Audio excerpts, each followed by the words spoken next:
vidéo. Aujourd'hui, on va parler de la naturopathie. Je pense qu'avant d'aller plus loin, avant de rentrer dans des sujets un petit peu pointillés, ce sera plus simple de vraiment commencer par les bases, de savoir vraiment de quoi il s'agit, parce qu'il y a énormément de préjugés en fait sur la naturopathie. Donc, on va tout remettre à plat et tout recommencer. Donc aujourd'hui, c'est une vidéo un petit peu particulière. Je ne suis pas à la maison, donc j'ai une installation vraiment bancale. J'espère que ça va le faire, que vous me voyez bien, que vous m'entendrez bien. Donc pour commencer, la naturopathie, qu'est-ce que c'est? On entend vraiment tellement de choses à ce sujet. Donc la naturopathie, c'est soigner par les plantes, c'est l'aromathérapie, donc c'est tout ce qui va être huile essentielle, etc. C'est le fait de manger des graines, la nutrition. On oublie un petit peu tout le reste. Et surtout, j'ai l'impression que les naturopathes sont considérés un petit peu comme des gourous ou des faux médecins qui vont vraiment aller vous bourrer le crâne et vous endoctriner. Alors que c'est pas du tout le but. En tout cas, ça n'est pas mon but. Donc j'aimerais bien vous transmettre aujourd'hui ma vision de la naturopathie. Alors pour commencer, la naturopathie, en fait, c'est vraiment une science qui existe depuis le début de l'humanité, puisque l'être humain s'est toujours en fait soigné euh, par les plantes, par l'argile, par son alimentation, par l'eau, tout ça, depuis toujours. C'était en fait instinctif de savoir ce qu'on pouvait manger et ce qu'on ne pouvait pas manger, comment se soigner, puisque à l'époque, on n'avait pas du tout les mêmes connaissances qu'aujourd'hui, évidemment. Euh, dans les, euh, dans les traces les plus anciennes, on va bien sûr parler de l'Ayurveda, donc en Inde, qui est une médecine traditionnelle. Ça date de 2000 ans avant Jésus-Christ. La médecine traditionnelle chinoise, qui va aussi travailler énormément sur l'énergétique, qui date de 1250 avant Jésus-Christ. Donc vous voyez que c'est pas du tout récent, c'est vraiment des connaissances ancestrales et qui sont encore appliquées aujourd'hui, qui sont encore étudiées et qu'on étudie même nous en France maintenant, puisqu'on a pu voir tous les bienfaits que ça pouvait procurer. D'un point de vue un peu plus proche de nous et plus occidental, donc peut-être un peu plus proche de nos méthodes actuelles, vous connaissez tous Hippocrate, qui est bien sûr le père de la médecine, donc on en a tous entendu parler au moins une fois. Donc son credo, c'était pas du tout prenez des médicaments et vous irez mieux, Euh, et c'est pour ça que beaucoup de préceptes de naturopathie vraiment sont basés sur les écrits d'Hippocrate aussi. Par exemple, une de ses phrases les plus connues et que l'aliment soit ton médicament. La naturopathie telle qu'on la connaît, même si elle a beaucoup évolué, est née aux États-Unis en 1895 grâce à John Shield, qui lui-même en fait s'est inspiré de différents hygiénistes allemands, comme par exemple Sébastien Kneipp. Je suis pas sûre de bien le prononcer, mais vous m'en voudrez pas. Et en fait, c'est là que le mot naturopathie en fait est né. C'est l'alliance de nature et path, donc c'est la voie de la nature. Et c'est vraiment le fait en fait donc de se tourner vers la nature pour se soigner, en effet. Donc en France, la naturopathie donc, a été apportée par Pierre-Valentin Marchesseau, qui lui est parti aux États-Unis, pas du tout dans ce but-là au début, mais qui a découvert la naturopathie, a changé sa vie et il a vraiment voulu donc ramener ça en France. Et c'est là qu'il a créé donc la première école de naturopathie en 1973. Donc voilà, juste un petit topo sur l'histoire pour vous dire que c'est pas du tout donc quelque chose de nouveau. C'est vrai qu'on en parle énormément en ce moment. Disons que c'est un peu en vogue, ça va être la tendance. Et c'est vrai que la crise sanitaire, etc., nous a aussi poussé en fait à voir les choses autrement, à prendre soin de nous autrement. Et tant mieux, puisque du coup, on va certainement faire encore de nombreuses découvertes. Que je pense que c'est un métier qui peut beaucoup évoluer. Mais voilà, toujours sur des préceptes qui sont en fait très anciens et qui étaient là même avant nos civilisations en tout cas. Ensuite, je voudrais faire donc une petite définition de la naturopathie. Bien sûr, la naturopathie ne va pas du tout remplacer la médecine allopathique. Donc la médecine allopathique, c'est quoi? C'est la médecine telle qu'on la connaît. Quand vous allez voir le docteur, la médecine allopathique va en fait soigner un symptôme, alors que la naturopathie va aller chercher la cause de la cause. On ne va pas vous donner un médicament pour arrêter que votre nez coule, mais on va aller comprendre pourquoi votre nez coule, qu'est-ce qui fait que vous avez des rhinites par exemple, est-ce que c'est récurrent et comment comment soigner ça. Donc vraiment chercher la cause de la cause. Une autre chose qui est hyper importante à préciser, c'est que de toute façon, les naturopathes ne sont pas des médecins, ne peuvent pas poser de diagnostic. Donc bien sûr, il ne faut absolument pas se détourner complètement de la médecine allopathique, puisque de toute façon, pour moi, je pense que c'est vraiment quelque chose de complémentaire. Si vous êtes malade, vous allez voir votre médecin. Si vous avez besoin, si vous avez envie donc de prendre soin de votre santé avant, en fait, on va plutôt parler de santé préventive. Là, vous allez voir un naturopathe qui va vous aider à prendre soin de tout votre être dans sa globalité. Donc ça aussi, c'est un des points les plus importants d'ailleurs, c'est de parler de la globalité de l'être, donc dans un aspect holistique, donc c'est-à-dire sur un point de vue bien sûr physique, mais aussi mental, psychique, énergétique. Et tout ça fait ce qu'on est en fait. Donc on ne peut pas se concentrer sur un seul aspect et en délaisser complètement les autres, puisque je pense que vous le savez tous, l'exemple le plus simple, c'est de savoir que quand on est super stressé, on va bien sûr, on peut déclencher des maladies, avoir des problèmes par exemple intestinaux, avoir du mal à digérer, quand on est anxieux, etc., on va avoir comme une boule à l'intérieur. Et tout ça, en fait, on peut après créer des désagréments, surtout, par exemple, s'il y a d'autres déséquilibres. Donc ça, après, ça serait pour rentrer un petit peu plus dans le détail.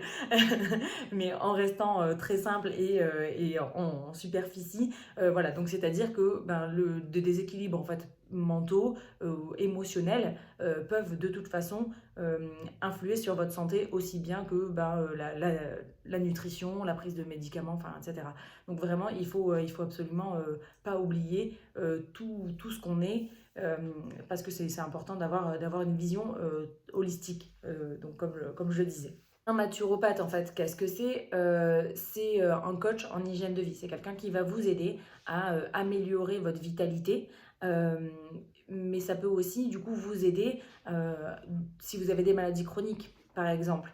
Donc, comme une maladie de Crohn, si vous avez des problèmes, voilà, d'autres problèmes intestinaux, si vous avez du diabète de type 2, c'est pas des soins, c'est pas des médicaments, mais par exemple, un rééquilibrage, un suivi psychologique, tout ça, euh, même la reprise de l'exercice physique, tout ça va influer en fait donc sur votre vitalité et ça va vous aider à vous sentir forcément mieux, peut-être à réduire la prise de médicaments ou à l'annuler complètement. Il est évident que le but n'est pas du tout donc de remplacer un diagnostic qui serait posé par un médecin, mais de travailler conjointement pour pouvoir améliorer votre santé de façon naturelle et réduire la prise de médicaments. Ça, c'est vraiment important. Enfin, en tout cas, pour moi, c'est primordial. Je pense qu'aujourd'hui, on a vraiment tendance à prendre beaucoup de médicaments très rapidement. Par exemple, des Doliprane, du Nurofen hyper vite. Juste pour une question de confort, en fait, même pas parce qu'il y a une maladie ou autre. Donc, c'est vrai que c'est des habitudes qu'il faudrait peut-être réduire. Je sais que c'est pas forcément évident, hein, mais en tout cas, je pense que vraiment nos habitudes de vie peuvent aussi nous aider à nous sentir mieux en fait chaque jour. Donc vous l'aurez compris, le but du naturopathe, c'est de vous aider à avoir une meilleure santé globale pour éviter de tomber malade et éviter de prendre des médicaments dont on n'aurait pas besoin. Tout ça, comment? Juste en optimisant en fait nos modes de vie et en changeant nos habitudes de vie. Donc ça, c'est pas facile par contre.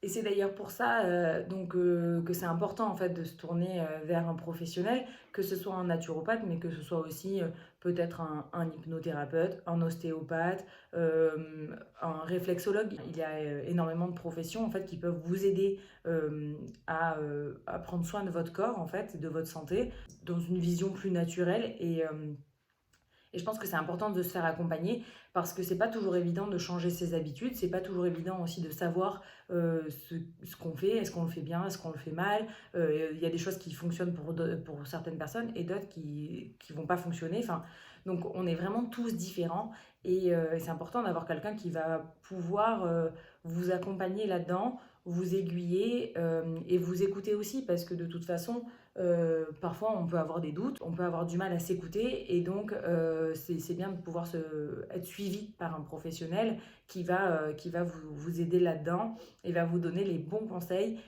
pour persévérer et pour avoir un succès dans votre santé et votre vitalité.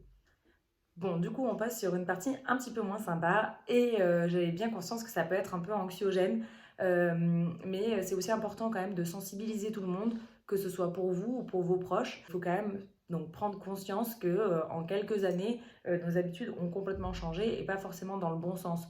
En effet, on va être beaucoup plus stressé, tout va très vite, on marche beaucoup moins, on prend les transports, la voiture très facilement, euh, on mange moins bien, on boit plus, on fume plus, ce genre de choses. Enfin, je sais pas si on fume plus, puisque finalement, il y a quelques années, c'était bon par la santé apparemment, et aujourd'hui, on a bien conscience que c'est pas du tout le cas. Mais en tout cas, même quand on essaye de faire bien, c'est difficile puisque, par exemple, les aliments ne sont pas forcément de très bonne qualité. Enfin, je pense que ça, vous l'avez tous vu en allant au marché. Les tomates ne sont plus du tout ce qu'elles étaient. L'odeur de la tomate n'est plus du tout la même, malheureusement. Euh, mais voilà, donc tout ça pour dire que vraiment nos habitudes de vie ont un impact énorme sur notre santé. Et ça, on n'imagine même pas à quel point. Parce que par exemple, je pense que jusqu'à 30 ans, on a tous à peu près tous en tout cas, en majorité, une bonne santé.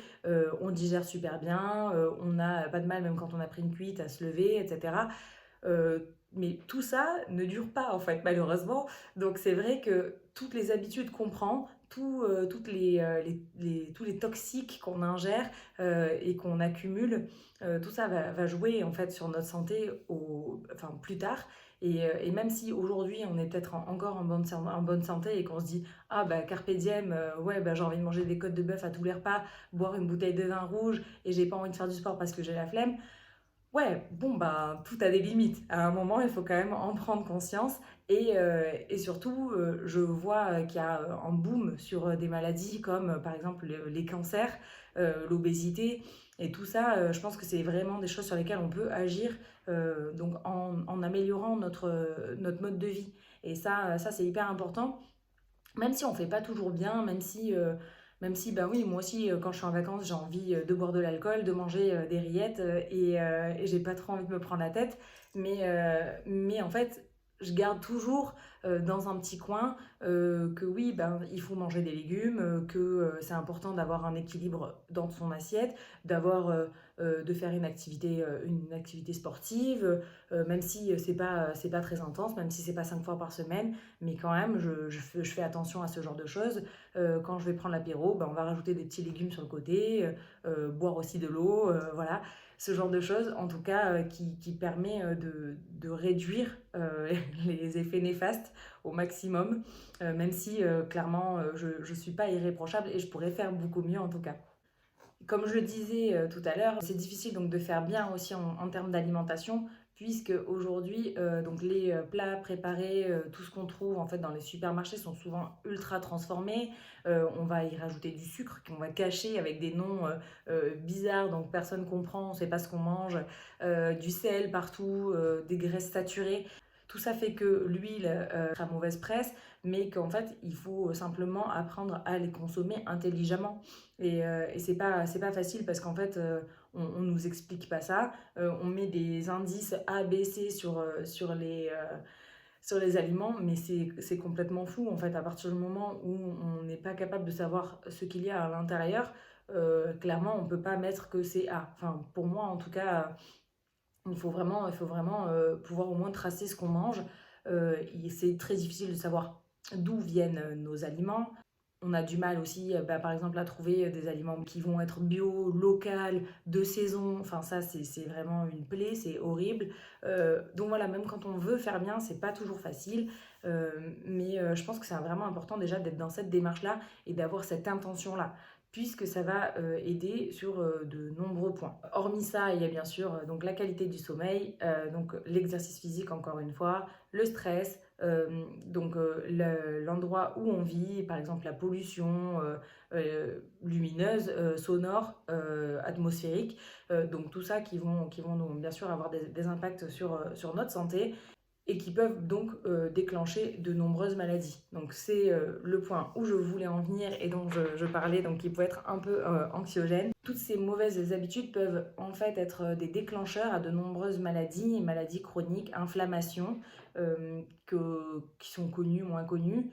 Par exemple, quand on va chez le médecin, donc la médecine a vraiment une connaissance très limitée en termes de maladies chroniques. Par exemple, quand on va chez le médecin, qu'on a mal au ventre à répétition tous les jours, ils vont nous faire passer quelques IRM, peut-être des prises de sang, ils vont nous renvoyer chez nous avec une boîte d'antispasmodiques. À la fin, vous pouvez prendre des antispasmodiques toute votre vie, peut-être que ça va vous aider à avoir moins de crampes et avoir moins mal. Mais par contre, si on ne solutionne pas, si on ne trouve pas la cause de ces problèmes, en fait, les antispasmodiques, à un moment, vont avoir un effet néfaste sur votre corps aussi. Et finalement, c'est comme un engrenage. Vraiment, c'est important de comprendre que tout est lié et que tout peut être un déclencheur. C'est-à-dire que une chose, par exemple, cumulée avec une autre, c'est-à-dire que si vous êtes stressé, que vous mangez pas très bien parce que vous mangez beaucoup, vous mangez vite, vous mâchez mal, vous mangez pas en conscience, vous mangez trop sucré, trop salé, trop gras, vous faites beaucoup d'excès, vous buvez de l'alcool, par exemple. Et encore là, je grossis vraiment le trait, mais ça peut être de toute façon à moindre échelle, hein. Si vous faites pas du tout de sport, tout ça en fait va s'embriquer et avoir un effet en fait boule de neige. Et donc à ce moment-là, dès que les maladies donc commencent à intégrer le corps, c'est le moment. Enfin, voilà, faudrait vraiment en fait agir avant d'en arriver là, parce que là on se dit merde, c'est trop tard, comment faire? Bien sûr, on peut toujours améliorer sa santé, mais c'est un peu dommage en tout cas d'en arriver là. Et par ailleurs, mon médecin ne m'a jamais demandé, par exemple, quels étaient mes antécédents. Est-ce que, à part, je veux dire, à part savoir s'il y a déjà eu des maladies dans ma famille, on m'a jamais demandé est-ce que je dormais bien, qu'est-ce que je mangeais, comment j'étais née en fait, simplement parce que la naissance peut aussi avoir un impact. Est-ce que j'avais reçu des chocs dans mon enfance, dans ma vie. Donc ça, les médecins en fait n'ont pas vraiment le temps. Eux, ils sont là pour traiter le symptôme. Donc c'est super quand on a un rhume, un virus, une gastro, vous allez chez le médecin, hop, il va vous donner des médicaments, c'est passé. Mais par contre, quand on a quelque chose qui est vraiment installé, quand on a un déséquilibre en fait au niveau du terrain, c'est-à-dire quand votre corps va avoir des déséquilibres. Ensuite, du coup, par exemple, à une mauvaise hygiène de vie, à un choc, à de mauvaises habitudes. Donc, à ce moment-là, le médecin ne pourra rien faire parce qu'il ne posera pas ces questions. Et donc, sans la connaissance de tout ça, c'est difficile de pouvoir agir. Bon, j'ai énormément parlé, je me suis complètement perdue dans ce que je disais puisque j'avais un plan bien suivi et c'est pas le cas. Mais c'est pas grave, ça m'a fait. Je pense que j'avais vraiment besoin de vous expliquer tout ce que je ressentais par rapport à mon futur métier et comment je voyais les choses et de vous alerter un petit peu là-dessus parce que je pense on prend quand même notre santé un petit peu trop à la légère. Donc je vais conclure là-dessus en disant qu'il faut vraiment en fait, prendre soin de sa santé avant que tout parte en cacahuète. C'est nos choix qui vont faire notre santé. Et donc vous pouvez décider d'être en bonne santé, vous pouvez vous faire aider pour être en bonne santé. Et vous pouvez aussi décider voilà, de profiter de la vie et de vous en foutre. Mais sachez qu'il peut y avoir des conséquences et malheureusement, on ne peut pas toujours revenir en arrière. Enfin voilà, c'était donc un petit épisode au sujet donc, du métier de naturopathe, de ce que c'est la naturopathie, pour que vous puissiez comprendre que donc, ce n'est pas du charlatanisme, même si parfois on peut en avoir l'impression, et qu'il faut être quand même assez ouvert, je pense, d'esprit pour aller voir un naturopathe, avoir vraiment envie que les choses bougent, parce que de toute façon, encore une fois, si vous n'avez pas décidé, personne ne le fera à votre place. vous ne pourrez pas suivre les conseils, vous ne pourrez pas changer vos habitudes. C'est vraiment un choix qui ne tient qu'à vous. Mais en tout cas, je vous encourage de toute façon à aller découvrir ce métier, à aller une fois au moins prendre un rendez-vous avec un naturopathe, partager tout ce qui se passe dans votre vie, comment vous vous sentez, qu'est-ce que vous faites de bien, pour savoir ce que vous faites de bien, ce que vous faites de mal, qu'est-ce que vous pouvez améliorer pour faire mieux, parce que je pense qu'on peut tous faire mieux. Ça, je le dirai jamais assez. Euh, mais voilà, donc je voulais juste vous parler un petit peu de la naturopathie dans sa globalité avant de pouvoir rentrer dans d'autres sujets. Vous l'aurez compris, c'est vrai que je parle beaucoup de nutrition, mais faut pas oublier que la naturopathie, c'est vraiment la santé dans son ensemble, qui va vraiment avoir un côté énergétique, psychologique très important, et que la nutrition ne fait pas tout. Donc c'est pour ça que je pense que c'est important aussi de se faire accompagner dans cette démarche-là. Et, euh, et puis c'est cool aussi de savoir qu'on n'est pas seul et qu'on peut parler avec quelqu'un sans se sentir jugé, etc. Parfois, dans le privé, on ne peut pas forcément le faire. Avec nos proches, c'est difficile de s'exprimer. Donc c'est aussi à ça que ça sert de pouvoir voir quelqu'un qui va vraiment vous aider, qui va vous donner les bons conseils adaptés à vous, euh, pour aller mieux, ou en tout cas juste prendre soin de vous. Donc n'hésitez pas. N'oubliez pas surtout de vous abonner à ma chaîne, de me mettre un petit like et un petit commentaire si vous voulez. Je serais hyper contente d'échanger avec vous sur le sujet, même si c'est vrai que j'ai énormément parlé aujourd'hui. Je pense que là, la vidéo, elle est peut-être plus longue que d'habitude, mais ça va le faire. Merci beaucoup en tout cas de m'avoir écouté et à très vite.